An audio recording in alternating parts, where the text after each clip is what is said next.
Hello. This is going to be a review of Iyanla Fix My Life DMX. I want to start off with what a moving, trying, very, I'm going to say tedious episode this was. She, as Iyanla, she went in there, to my surprise, very calm, very soothing, and very nurturing. DMX, as I think the world knows, is very aggressive, and because we know about his stories and his struggle, I feel he was replaying that back so that we can keep the sympathy card for him. However, this show is about facing the truth, and people who are living in sin and they are comfortable with that, they don't want to see that mirror, they don't want the truth, and that's what she was giving him. I like the fact that when she put him in front of the mural of his mugshots and, articles or whatever, and it wasn't, you could see that the devil was working in him, like, don't face that. That's not real. And he got standoffish. And to me, that was just like, okay, every man doesn't want to be told that he was wrong, especially if he knows he wrong. But DMX is a special kind of person because of the fact that he has demons that are so deep rooted that he don't even know how to get to them. And Iyanla was that light that was trying to shine on him so that he could see the truth. He didn't like it. He like kind of depressed into himself and was like, I don't like feeling like this. Even though, he'd been on the celebrity no, was it celebrity couples or celebrity rehab, one of those shows that was trying to, like the Iyanla show. But to me, this episode, I feel like there should be a part two, even though he disrespected her. Like I felt like if that, like, I know her, I don't know her, but I felt like I knew her and I wanted to stand up for her and punch him in his face for talking to somebody, your elder, basically talking to your elder like that. You don't ever disrespect your elders, especially if you're a man and she's a woman and she's there to help you. She could have took it somewhere else, but she stayed in her true Iyanla fashion, and she even stooped down. From she's up here, he's down here. She stooped down and was like, listen, I'm gonna meet you at this level and I'm gonna apologize to you if you felt that I disrespected you. I didn't feel that she disrespected him. I felt that she was showing him his truth. Now, whether or not he's going to get help, I don't think so, because of the fact that when his son, his firstborn, who he is estranged from, told him, I can't, I want to have this relationship with you, but you have to be clean. And he just looked at him like, there's a condition. Like, so, first of all, there is no conditional love. You're supposed to have unconditional love.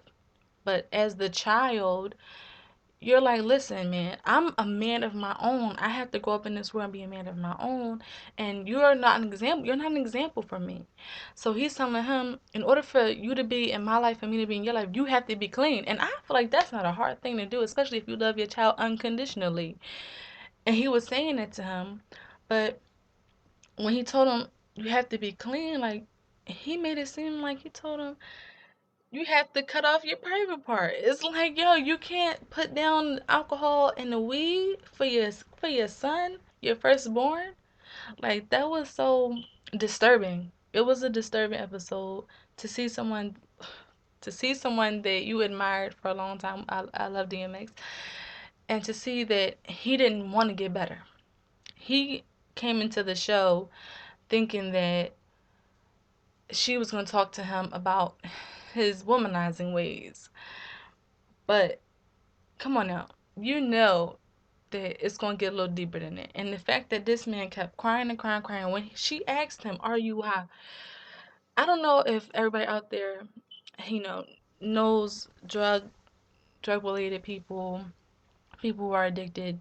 They have this like look, and the look is like they're sleepy. I mean, if you go on YouTube and watch like The Wire or The Corner, and you they have shows where they show you, the viewpoints of, crackheads and dope fiends, and it hurts my heart to say this, but DMX looked like he was on that stuff. When she asked him that, they zoomed in on him, and he was leaning over like really dope fiend out, and it's like, you lying. Come on now, you lying. We know either you are high or you got you coming down from your high. One of the two. And the fact that he was so emotional, it just showed that he's not done dealing with his demons and he don't want help. It's like, why don't you want help? Why? Why are you fighting it?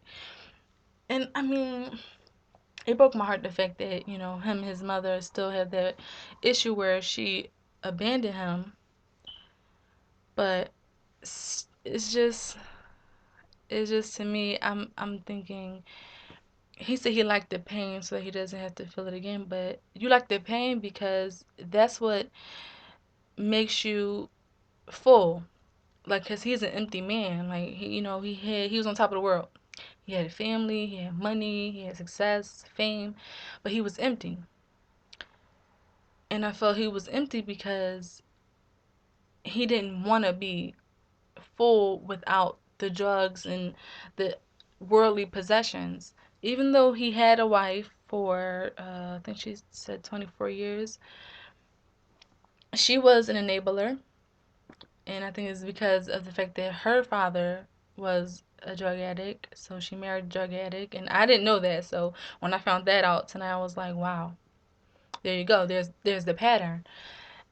And DMX, you've lost your mind. You like, the cameras are rolling, and you give people more fuel to add to the flame. The fact that you are a dope fiend, you're a drug addict, these things that but you're giving more fuel. So I feel like DMX should not come back out on reality TV or anything in a public appearance until that man is clean. Don't come back out. Be a success story. Do not be a tragedy.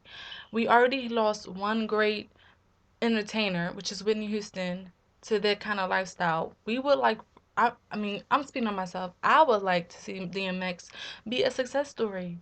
Like, come back out clean. Like, if you can't do it for nobody else, do it for the fact that you will be an example for someone else that might have seen that episode and been like, yeah, DMX is right. Da, da, da.